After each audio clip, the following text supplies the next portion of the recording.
In a step forward, though, to protect homeowners, Florida lawmakers unanimously passed a bill that would boot squatters immediately. Our next guest had to get some intruders out on her own last year, leading to this. I have every right to be in this house. You don't have every right to be in the house at all. I do, ma'am. You do not. You do not, because according to my lease, me and my girlfriend owns the house. No. If you touch, I'm not touching you, Maya. you are touching me. Florida homeowner Patty Peoples joins us now. Patty, it took weeks and cost about $40,000 in damages, but you got them out. How did you do it? Well, we went the right way, and Florida, I think, is leading the nation in this quest to approach squatters legally and not use vigilante justice, and that's the way it should be. We worked together with Senator Perry and Representative Steele and worked 100% across the aisle and getting bill number 621 that gives police the ability to immediately evict squatters. That does not exist in most states because they're treated as a civil matter. It also charges squatters with a misdemeanor for squatting or presenting a false lease.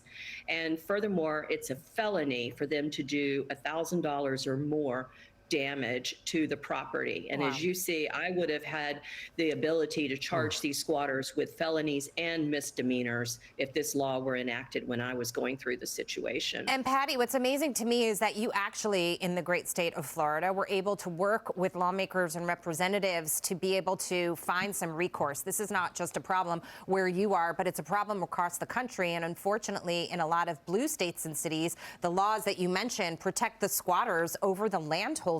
And there is no working with anybody to try to find justice. There's a case right here in New York where there's been a squatter, a family with a disabled child, trying to get this squatter out of their home because that family needs a place to live, and they've been unable to do it.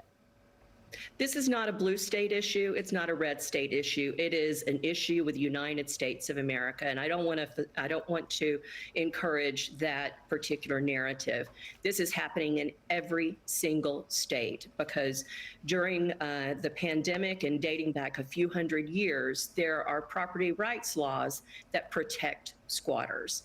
And now with essentially laws that are being exploited by knowledgeable squatters, then they know how to maximize their ability to stay in the house using those laws. And as I say, this crosses party lines. This is a people's rights issue.